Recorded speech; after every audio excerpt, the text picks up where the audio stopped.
애굽과 함께 동맹국을 심판하신다는 주제인데, 그렇다면 그 주제의 내용은 어떤 의미일까? 애굽과 함께 애굽의 동맹국이다? 이 말은 애굽이 중심이 되어서 애굽을 의지하고 애굽을 버팀목을 삼았던 주변의 국가들이 꽤 있었음을 엿볼 수 있습니다. 왜 그랬을까요? 애굽이 당대 세계 최강이고 나름 힘을 가졌던 것입니다. 군사력이나 경제력으로 그런 의지하는 나라들이 그룹이 뭉치죠. 오늘날도 보면 세계 정세가 지금 이 본문의 말씀이 주어진 것보다 2600여 년 이래 흘러갔지만 여전히 세계 정세를 들여다보면 이와 흡사함을 알 수 있습니다. 힘센 나라들로 모이죠. 소위 미국을 중심으로 서방 국가, 또 러시아나 중국을 중심으로 하는 이런 소위 사회주의 국가라든지 이런 국가들, 이렇게 해서 맞서서 싸우지 않습니까? 옳고 그르면 자기의 명분이지 오직 자기들의 이익에 따라 달려 있음을 알 수 있어요. 이런 것들이 예나 지금이나 동서고금을 막론하고 가득했음을 알 수 있단 말입니다. 문제는 지금 우리에게 현상적으로 드러나서 심판이 드러나지 않았기 때문에 그렇지, 이러한 일에 대해서 하나님은 알고 계시고 그것에 대해서 심판하신다는 사실입니다. 그런 내용을 오늘 말씀을 통해서 들여다볼 필요가 있습니다. 자, 오늘 1절에 보면은 여호와의 말씀이 또 내게 임하였다. 그렇죠? 그 말씀이 애굽에 대한 말씀이죠. 그렇다고 하면 어떤 내용일까? 자, 영상으로 제공되는 서론 부분을 함께 읽어보겠습니다. 에스겔 30장은 애굽에 대한 심판에 대한 계속된 경고로 여호와의 날을 통한 애굽의 파멸을 선포하고 있다. 여호와의 날, 무시무시한 날을 가리킬 때 성경에서 이러한 여호와의 날이라는 표현이 나오죠. 이사야 성경으로부터 소선지자 이르기까지 나옵니다. 그런데 이 여호와의 날은 들여다보면 궁극적으로는 뭐냐면 하나님의 심판의 날, 종말론적인 날이에요. 그런데 오늘 본문에서 이 여호와의 날의 개념은 애굽에 대한 심판으로 국한해서 살펴볼 필요가 있다는 거죠. 그러면 애굽을 심판하는 날, 이렇게 한정해서 살펴볼 수 있습니다. 계속된 경고로 여호와의 날을 통한 애굽의 파멸을 선포하고 있다. 본래 여호와의 날의 개념은 우주적 격변을 포함한 종말론적인 의미다. 지금 방금 전에 설명했죠. 본장에서는 그런 의미지만 본장에서는 애굽하고 애굽을 의지하는 동맹국을 심판하는 데 사용한 표현임을 알 수 있습니다. 이 중 오늘 30장 1절로 9절의 내용인데요. 이 중 본문은 애굽의 파멸에 대한 총괄적 선언으로 장차 여호와의 날이 이를 것이다, 심판날이 이를 것이다 라고 하는 말씀인데, 그 심판의 날에는 애굽 자체뿐만 아니라 애굽을 의지하고 있는 동맹국들까지도 심판하실 것이다. 그래서 결국 사막의 황폐함 같이 그런 황폐한 결과를 초래하게 될 것이다 라고 하는 경고를 하고 있어요. 자, 그러면 이제 성경으로 와서 오늘은 다른 시간에 비해서 비교적 성경 구절이 좀 짧은데 그 내용을 한번 살펴보도록 하겠습니다. 먼저 또 여호와의 말씀이 내게 임하여 이르시되, 그냥 주어진 이 어떤 면에서 보면 에스겔의 어떤 자기가 가지고 있는 상식 수준 아니면 자기의 생각, 이걸 전달하는 게 아니라 말입니다. 하나님의 말씀의 대언자로서 하나님의 뜻을 기록하고 있다는 점을 보여줍니다. 인자야, 에스겔을 가리키는 표현이죠. 너는 예언하여 이르라. 주 여호와께서 이와 같이 말씀하시되, 너희는 통곡하며 이르기를 슬프다 이날이야 하라 그랬어요. 자, 누구 보고 통곡하며 이르기를 슬프다 이날이여 이렇게 하라고 했을까요? 자, 에스겔로 하여금 이제 애굽을 심판하는데, 애굽 심판하는 일에 대해서 통곡하라는 표현이죠. 통곡하라라는 것은 이게 히브리어로 열날인데 뭐 울다, 부르짖다 이런 단어들이 몇 단어가 있는데 그 중에 이게 열날이라고 하는 단어인데 이 통곡하다라는 단어는 소리를 내어서 슬프게 우는 상태를 가리켜서 열날 이렇게 표현해요. 그러니까 탄식의 울부짖음이죠. 그럼 왜 울부짖으라고 하는 것일까? 그것은 하나님의 심판에 따른 애굽의 멸망에 대한 모습을 목격하면서 그 처절한 어떤 심판의 모습을 통해서 두려움과 그리고 슬픔이 가득한 상태의 모습임을 엿볼 수 있습니다. 그럼 통곡하여 이르기를 슬프다 이 날이여 그랬습니다. 그러니까 굉장히 절망적인 상황이 펼쳐졌다라는 것을 알 수 있죠. 사랑하는 여러분, 우리가 아무리 화려해도 한순간에 공든탑이 무너지랴 그런 속담이 있지만 공든탑이 무너집니다. 어떻게 무너질까요? 어떻게 무너집니까? 요즘 보면 소위 말하면 기상의 어떤 천재지변을 통해서 홍수가 일어난다든지 불이 일어나는지, 그런데 그게요, 홍수가 일어나고 불이 일어나고 지진이 일어나고 하면 물론 그 강도가 조금씩 다르죠. 터키 같은 경우 이번에 5만 명이 사망했지 않습니까? 엄청난 지진으로.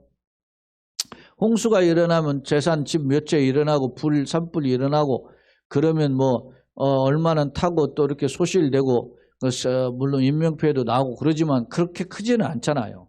뭐 그러니까 사람들 그냥 흥하고 넘어가요.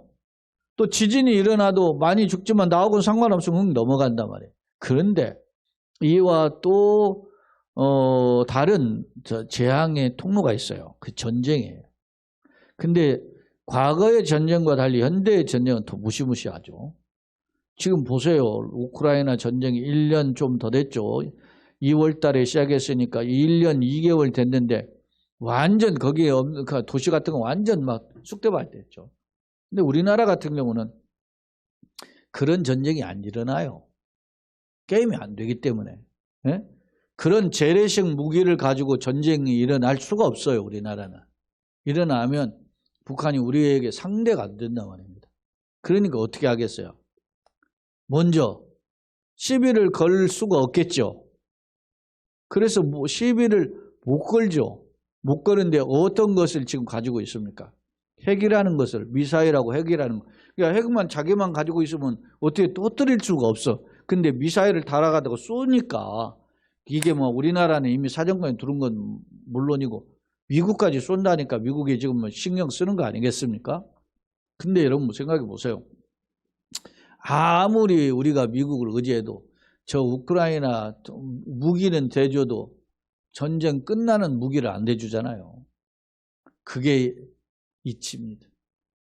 한국은 또 다르다고 말을 하지만 그걸 어떻게 믿습니까? 예?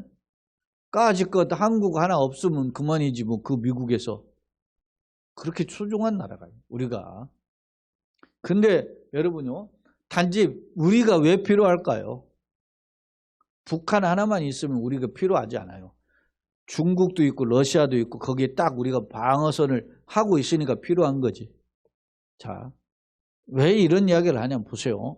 한번 일어나면 우리나라가 전쟁이 일어날 가능성이 높은 나라 일어나면 쑥대밭이 나는 전쟁이 일어날 수 있다. 왜?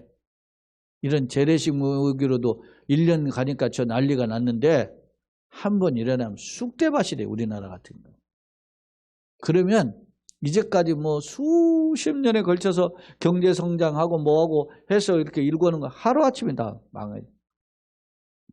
저기 산불, 강원도 산불이나 뭐 이런 데 일어나니까 다 타고 없어지니까 그 사람에게선 전쟁이죠, 그게. 네?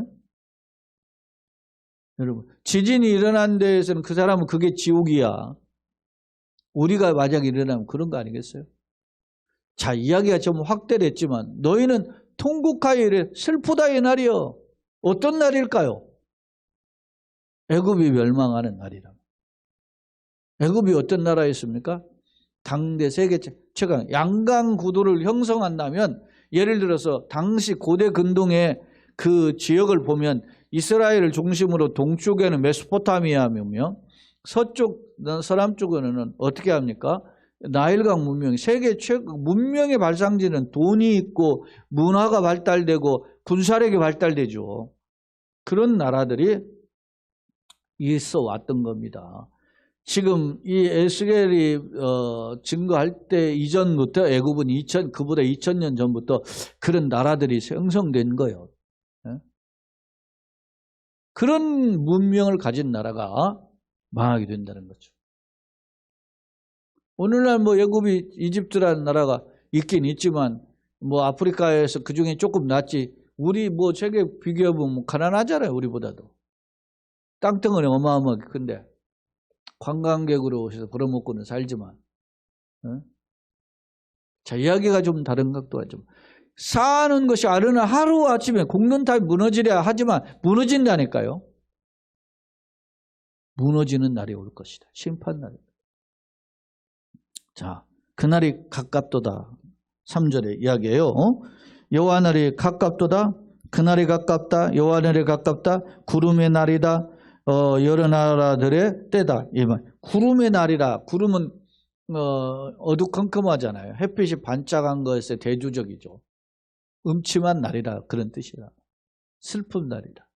우리도 사람이라 이게 햇빛이 바짝 쬐고 그러면은 말이지 청명하면 기분이 좋고 우중충하고 그러면은 사람이 우울하잖아요. 그런 거와 같은 날이라 말이에요. 응? 그 여러 나라들의 때다. 같이 고난을 당하는 여러 나라가 함께 암울한 상태에 빠질 것이다. 그런 것을 가리켜요. 자, 4절 애굽의 칼이 임할 것이다. 칼은 전쟁이죠. 칼이 임할 것이라. 애굽에서 죽임을 당한 자들이 엎드러질 때 구수의 심한 근심이 있을 것이요. 자, 애굽이 망했는데 애굽 밑에 있는 나라가 구수, 지금 이디오피아예요. 애굽이 망했는데 왜 구수가 고통을 당할까요? 왜? 구수가 애굽이 영향력이 세니까 그 나라에 어떻게 소위 속된 말로 짜웅하면서 의지하면서 거기를 빌붙어서 살았단 말입니다. 그런 사람들도 다 걱정 근심하고 망하게 될 것이다. 그런 말이죠. 구수의 심한 근심이 있을 것이며 애굽의 무리가 잡혀가며 터가 흘린다. 포로가 되고 터가 흘린다는 것은 자기가 살고 있는 성읍이 쑥대밭 되는 거죠. 그 다음에 구수. 이제 구수는 앞서 말한 대로 이디오피아죠. 그리고 붓과 룻과 굽 이렇게 표현했어요. 붓과 룻과 모든 섞인 백성과 굽과 및 동행한 땅의 백성들. 이게 다 어떤 나라냐? 앞서 구수는 이디오피아고 붓은 리비아다 이렇게 해석을 해요. 리비아는 이 애굽의 서쪽에 있죠. 그래서 이들이 아마 활을 잘 쏘고 말을 타면서 활을 잘 쏘서 이 전쟁에 돈을 들여가지고 용병을 데려다가 사용한 나라가 이 리비아 군대라 그래요. 근데 리비아 군대를 이게 붓으로, 룻은 어딘지 정확하게 알려지지 않지만 소아시아의 루디아 지역으로 추정을 해요. 이곳은 원래 히타이트 족속이 차지하던 땅인데 이곳을 소위 에서 용병 이제 바다로 이제 데려다 오죠. 지금의 터키니까 루디아가 지금의 터키죠. 석기의 서북부 지방이 루디아거든요. 용병을 데려다 쓸 정도다 말입니다. 그 다음에 여기에 또 등장하는 게 굽이죠. 굽은 리비아 계통의 애굽인이라 이렇게 해석한 학설이 있고 또 여러 학설이 있는데 저는 요 학설을 지금 취했어요. 그 다음에 또 동맹한 땅의 백성들이다에 대한 해석은 크게 두 가지인데, 하나는 동맹한 땅의 백성들을 유대인들 애굽을 의지하는 당시에 지금 뭐 에스겔이 지금 메시지를 전할 때는 아마 시드기야 왕이었었잖아요. 그러니까 그때 애굽을 의지하던 이스라엘 사람 유다인들일 것이다라고 해석하는 게 이제 70인경 셉투아진트라고 하는 70인경에도 이렇게 번역이 됐고, 그리고 초대 교부인 제롬도 이런 해석을 따라요. 근데 이제 유명한 학자인 헨스텐버그는 아마 요 동맹한 땅의 백성들은 구스를 가리킨다 이렇게 이분은 해석하는데 아마 어찌됐든 그 애굽을 의지하는 사람들임이 분명해요. 자, 그러면 한번 정리해 보겠습니다. 자, 이렇게 애굽이 망하고 구스가 식만 통곡을 할 때 5절 구스와 북과 룻과 모든 섞인 백성과 국과 또 동맹한 땅의 백성들과 그들과 함께 있는 사람들 다 어떻게 해요? 칼에 엎드리죠. 그러니까 애굽뿐만 아니라 애굽을 의지하고 애굽과 연합하고 애굽에 동맹 맺으면서 함께 우리가 한번 좀 의지해본 좀 애굽보다 약한 나라들이죠. 그러니까 연합한 동맹국들도 전부 다 칼 전쟁에 의해서 엎드려주게 될 것이다. 6절 여호와께서 이같이 말씀하셨느니라. 애굽을 붙들어 주는 자도 없죠. 애굽을 의지하는 자도 망하고 애굽을 붙들어줘. 애굽이 말이지 그동안 내가 너네들 도와줬으니까 날 좀 도와줘. 애굽이 손을 벌릴 거 아닙니까? 전쟁이라면. 그러면 같이 달려가서 애굽을 도와주려고 뭐 동맹한 나라들도 엎드려줄 것이요. 애굽의 교만한 권세도 낮아질 것이다. 그러면서 믹돌에서부터 수에네. 지난 시간에도 이 표현을 했어요. 믹돌은 애굽의 최북단이고 수에네는 최남단인데 이 남단 지역이 어디냐? 구스의 접경 지역이 수에네예요. 거기까지 이르를 것이다. 무리가 그 가운데에서 칼에 엎드려. 그러니까 최북단은 최남단까지니까 다 전부 막 애굽이라는 지역은 다 그냥 칼에 짓밟히게 되는 전쟁에 초토화되는 상황을 지금 보여주고 있어요. 누가 그런 말씀을 해요 지금? 주 여호와의 말씀. 이게 전쟁이 외부적으로는 보이는 현상으로 전쟁은 일어나지만 그걸 누가 하시겠다는 겁니까? 하나님이 하시는 거예요. 여러분 현상적으로는 코로나가 일어나고 현상적으로는 뭐 우크라이나 전쟁으로 금리가 올라가 가지고 이렇게 우리가 이렇게 고난을 당하고 우리가 뭐 전쟁 안 하는 전쟁하는 거 같이 똑같잖아요. 지금 난리죠. 응? 이자가 2배씩 올라갔는데 난리 아닙니까? 이런 상황이고 그런 상황인데 이걸 여러분 상상이나 됩니까? 어떻게 이자가 2배 갑자기 뜹니까? 에? 미국 놈들이 그 나쁜 놈들이지 이자를 그렇게 올렸으니까 그렇게도 보이지만 다 지가 살려고 하니까 그런 일이 벌어지는 거 아니겠어요? 응? 그런 현상을 누가 그냥 하나님 그냥 열중셔하고만 지켜보고 계시겠어요? 하나님은 생사화복의 주인입니다. 사람이 앉고 일어서면 아십니다. 너희는 머리털 하나까지 다 세신 바 되셨습니다. 그렇다고 보면 이런 역사 속에서 하나님이 말씀하고자 하는 그런 하나님의 메시지가 있다는 걸 우리는 놓쳐서는 안 되는 거죠. 우리가 이러한 상황 속에서 이 현실을 직시하면서 주목할 필요가 있음을 이런 말씀의 교훈을 통해서 다시 한번 되돌아보게 됩니다. 자, 7절에 황폐한 나라들이 같이 그들도 황폐할 것입니다. 애굽이 본래 황폐한 나라가 아니죠. 화려한 나라죠. 아름다운 나라 아닙니까? 애굽의 나일강 여기 삼각주가 막 비옥한 토지로 있고 나일강이 960km의 길이가 말이 그렇지 960km면 약 2500리에 가까운 긴 길이 그 강 따라서 그 문명이 발달되어 있어요. 얼마나 비옥한 토지였겠어요. 그런 나라들이 황폐한 나라가 될 것이다. 황폐할 것이며 사막이 된 성읍들 같이 그 성읍들도 사막이 될 것이다. 황폐하다, 사막이다. 이 말을 지금 반복하죠. 황폐한 나라들 황폐할 것이며 사막된 성읍이 사막이 될 것이다. 반복.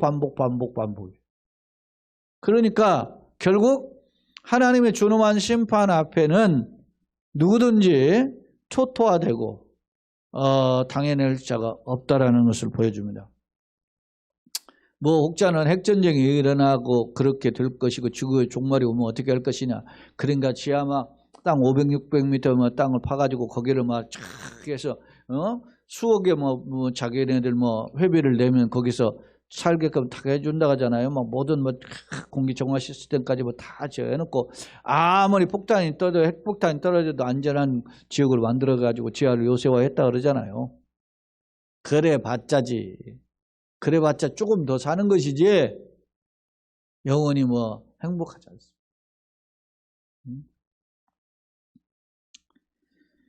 자, 8절 내가 애굽에서 불을 일으키며, 불은 심판의 불을 가리키죠.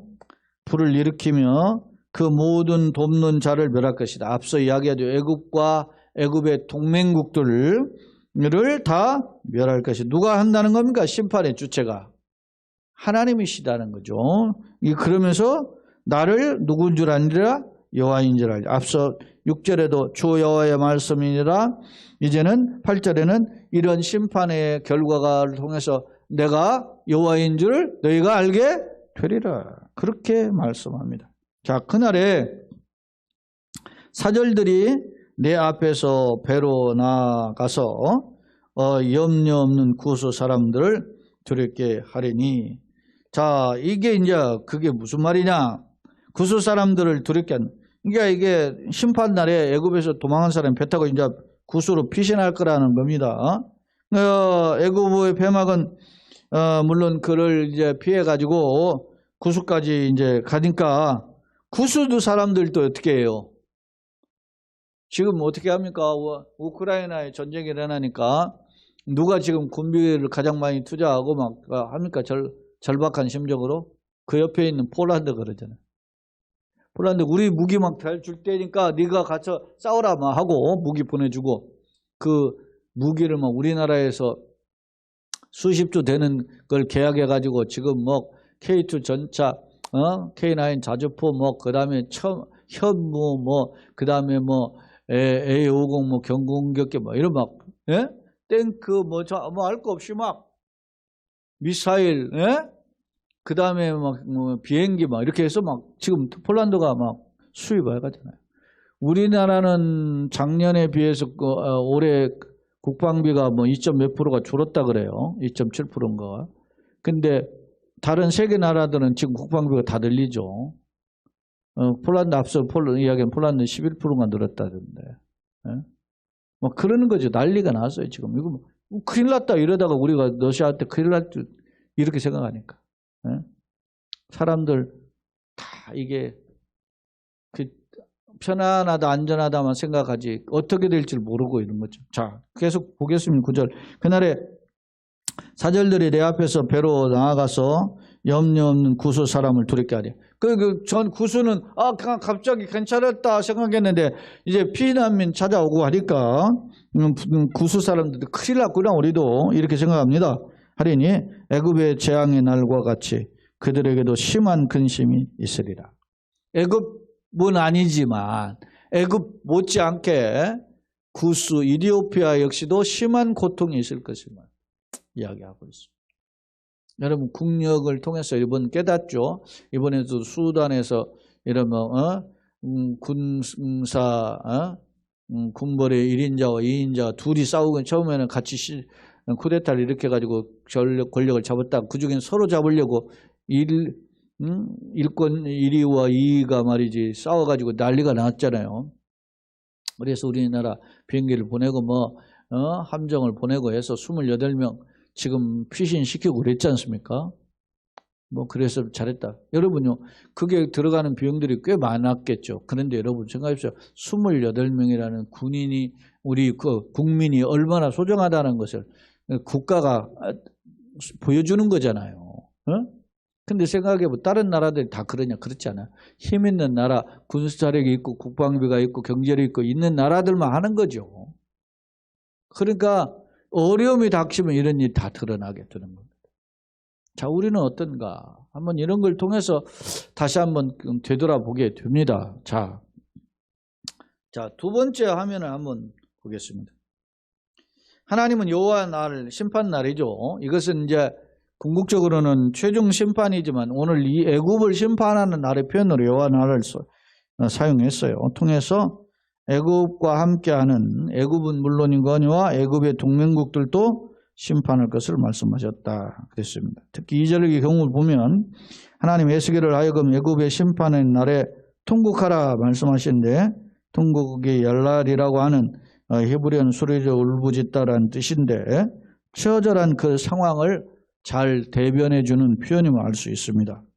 자, 5절에 보면 애굽의 주변국들이 있었어요. 구스도 있고 이디오피아, 붓, 리비아라고 그랬죠. 롯은 아마 지금의 터키의 아마 루디아 지방으로 보여지고, 그분 이제 또 이제 외국의 용병, 리비아 일종의 동맹들인 것을 볼 수 있는데, 이런 사람들을 동원해 가지고 애굽이 나름대로 그 돈이나 군사력 이런 걸 동원해 가지고 나름 방비를 잘 했습니다. 그런데 애굽이 바벨론에 의해서 묵사발되죠. 언제부터 그러느냐? 갈그미스 전투에서부터 하는 거예요. 기원전 605년부터. 이때 기원전 605년 갈그미스 전투에서 이 바로 느고가 패하거든요. 그 여세를 몰아가지고 애굽의 그 바로 느고가 저 아수르 갈그미스까지 올라갔거든요. 근데 그 지역에 신흥 세력인 바벨론이 막 그 아수르를 묵사발시키고 거기에서 이 아수르하고 연합군으로 올라온 애굽을 뭐 한번 묵사발시키거든요. 그리고 그 여세를 몰아가지고 이스라엘, 애굽 가기 전에 이스라엘 있잖아요. 이스라엘 온 거예요. 이스라엘 와가지고 요시아 왕의 아들, 큰아들 요야김 때 포로를 1차 끌고 간 겁니다. 그게 최초의 1차 포로예요. 그러니까 이미 그때부터 애굽이 힘이 이제 짜부라들었음을 알 수 있습니다. 그리고 605년에 그랬고 이제 또 지나서 597년에 유다의 2차 포로를 끌려갔고 그리고 또 이제 11년 만에 유다가 망하잖아요.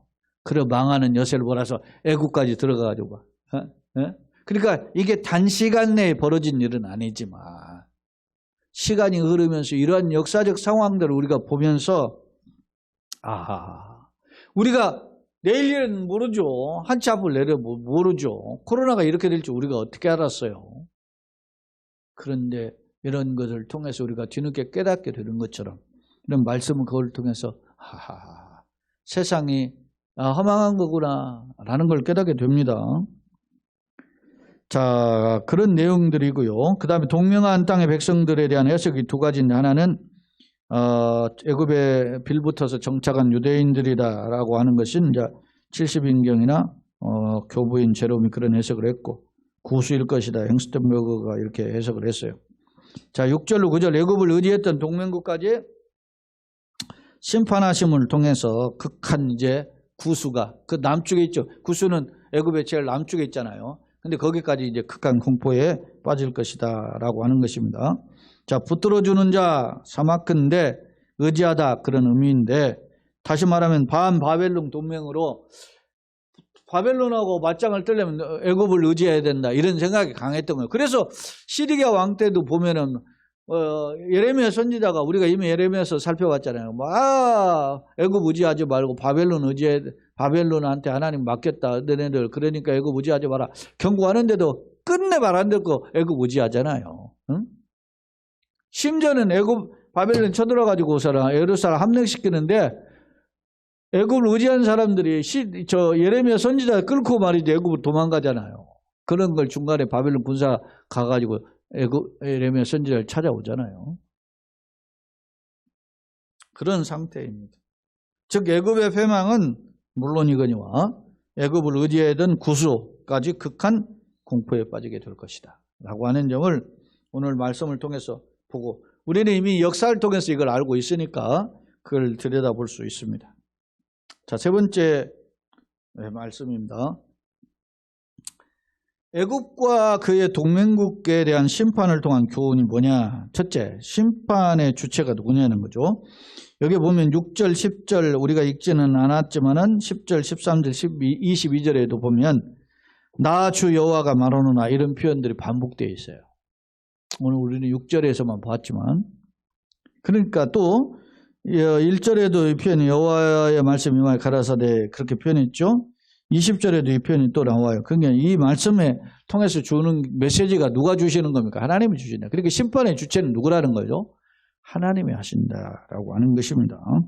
애굽의 심판의 주체는 만물의 주인, 생사와 복의 주인, 우주 만물을 통치하시는 주인은 하나님이 하신다. 에스겔은 누굽니까? 그럼 왜 에스겔이 이런 말을 하죠? 에스겔은 메신저로서 하나님의 뜻을 그대로 전달하는 전달자에 불과하다는 점을 보여주고 있습니다. 자, 두 번째로 애굽과 동맹국이 이제 폐망하죠. 몰락하죠. 세상적인 성공과 부흥은 졸지에 몰락할 수 있다. 앞서 제가 이야기했죠. 뭐 지진이 일어나서 5만 명이라는 거 엄청난 재앙이잖아요. 이게 말이 그렇지. 여러분 여러 개의 도시가 막 쑥대밭이 됐고 우리같이 인구 밀도가 높아가지고 막 한 도시에 뭐 몇만 명씩 있고 이런 데가 아니잖아요. 다른 저 터키 같은 땅 넓으니까 뭐 다. 여러분 터키가 세계 뭐 3대 곡창지 중에 하나라잖아요. 그렇게 땅이 넓어요. 터키가. 우크라이나가 세계 3대 곡창지 하나고. 미국 네?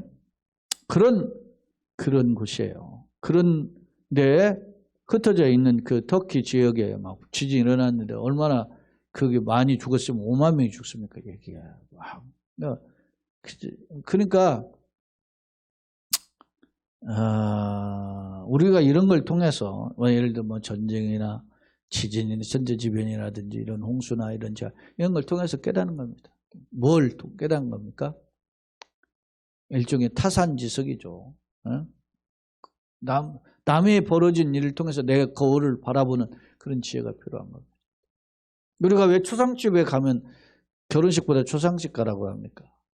결혼식 가면 축하하고 하다 보면 흥겨우 그런 거면 하지만 초상집 가면 나도 이렇게 죽게 되는구나. 이런 걸 생각하게 되는 거죠. 비참하죠. 나도 이제 떠나야 되는구나. 그런 걸 통해서 깨닫게 되는 거 아니겠습니까? 그런 교훈을 삼는 거죠.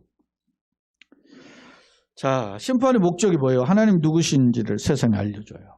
동시에 지금 이건 누구에 관련된 지금 메시지예요. 지금 이 애굽에 관련된 메시지면 누구한테 지금 주는 겁니까? 데스겔 선지자를 통해서 이스라엘 민족을 알게 하죠. 그런 걸 결국 뭡니까? 하나님은 이스라엘만의 하나님이 아니고 애굽에까지도 통치하신 하나님이다. 애굽뿐만 아니라 애굽의 주변 국가까지도 심판한 하나님이다. 예? 하나님 누구신가를 알려주는 겁니다. 이스라엘 백성들이 지금 끼역끼역 누구를 의지해요 지금? 전쟁에는 힘이 있으니까 애굽 의지하고 누구의 힘이 있으니까 누구를 의지하고 다 의지하는 세상 의지한단 말입니다. 요즘 잘 나가는 사람들 의지하잖아요. 세상 사람들. 예? 정권 잡으면 정권에 그거 가서 끼웃거리는 사람이 있고 이 사람 잡으면 이 사람이 끼웃거리고 그런 게 소위 말하면 기생충이라고 할 수 없지만 그게 뭐예요? 먹고 살만하니까 거기에 돈도 있고 거기가 사업도 해야 되고 거기다가 하는 거잖아요. 끼웃거리지. 이게 인생이에요. 그런데 하나님 이런 심판을 통해서 결국 우리가 세상의 주인이 누군가? 하나님이시다라고 하는 점을 알려주고 애굽을 의지하던 당시 이스라엘에게도 이렇게 어리석구나. 이스라엘이 얼마나 어리석은지를 깨닫게 아시죠? 그리고 오직 하나님만 유일한 구원자이시다. 우리가 하나님을 믿어야 사는구나 라고 하는 점을 오늘 이 말씀을 통해서 되돌아보게 하시는 겁니다. 교훈입니다. 자, 하나님 심판 앞에는 허무하게 무너질 것이기에. 그렇죠? 아무리 화려해도 무너지는 거예요. 여러분 훅긴 물어보는데 바다가 갈라지잖아요. 하나님의. 예? 모세의 지팡이에 내미니까 바다가 갈라지잖아요. 그렇게 하시는 하나님이에요. 홍수 때 다 쓸어버리잖아요. 그런 하나님이요. 마지막 심판 내내 세상에는 다 없어집니다. 새 하늘과 새 땅이잖아요. 이전 것은 지나가 다 없어졌어요. 새로운 것이 펼쳐져요. 신천진지가. 그런 날이고. 그러니까 우리가 이 땅에 아무리 화려하고 아무리 유명해도 소용없는 겁니다. 그걸 우리가 깨달아야 돼요. 그렇기 때문에 오직 주님만 의지해야 됩니다. 결론입니다. 오늘 본문의 말씀은 애굽에 대한 7번의 심판 예언 중에 세 번째 말씀으로 당대 세계 최강이었던 국가인 애굽과 그를 의지했던 연합국들이죠. 그들이 역시 몰락할 것임을 경고하고 있다. 그렇다면 이러한 심판의 선포의 목적이 무엇일까? 그 어떤 인간적 힘으로와 연합도 하나님이 준엄한 심판을 피할 수 없다라는 점을 강력히 교훈하고 있고 그 심판을 통해서 하나님이 역사의 주인이심을 보여주고 있습니다. 그렇다면 오늘날 과학과 민주주의가 발달한 현대는 어떤가? 여러분요, 과학과 문학, 지식 이런 것들이 발달되면 깨달아야 되잖아요. 바로 깨달아야 돼요. 근데 사람들이 이걸 과학이 발달하고 첨단 과학이 발달하고 이 민주주의가 발달하면 하나님 의다보는 하나님 바라보기보다는 인간의 그 쾌락, 인간의 재미, 인간의 뭐 이런 것만 위대성만 쫓아간단 말입니다. 여러분 사람들한테는 열광하잖아요. 누가 가수 부르면 가수한테 열광하고 스포츠 스타면 스포츠 스타한테 열광하죠. 근데 말씀 앞에 열광합니까? 안타깝죠. 응? 어제도 제가 유튜브 어떤 방송에 보니까 KBS에서 우리 취재를 했더라고. 어떤 사람이 하도 계곡 근처에 사니까 뱀이 많으니까 뱀 퇴치하는 방법 해가지고서는 동영상을 올렸는데 그걸 본 게 200만 명이 봤다는 거예요. 그래가지고 어떻게 하면 뱀을 퇴치하는가 이 사람을 취재하러 간 거야. 그 방송국에서. 그래가지고 이 사람이 방송 나오더라고. 뱀 퇴치하는 법만 알아도 이렇게. 근데 생명을 살고 영원한 생명을 얻고 그런 축복의 통로가 있다는 걸 알려주는 이 성경 말씀을 가르치는 복음의 성경은 설교는 안 들어요. 주일날 안 왔으면 목사 설교라도 들어봐야 될 거 아니야? 이런 강팍한 거죠. 완악한 거죠. 그럼 무슨 말이에요? 심판이 목전에 다다랐다는 거죠. 과거보다 오히려 힘의 논리가 더 강해진 시대다. 이는 그만큼 세상에 완악해졌음을 보여준다. 하나님을 떠난 시대에 썩어질 것이 아닌 생명의 주인이신 길이요 진리요 생명이신 예수님 붙잡고 영생 소망을 품고 주님과 함께 걸어가심으로 주님의 예비하신 복과 은혜와 능력을 덧입고 누리는 저와 여러분 우리 교회의 가정 성도 되시기를 우리 구주 예수님의 이름으로 축복하며 기도합니다. 아멘.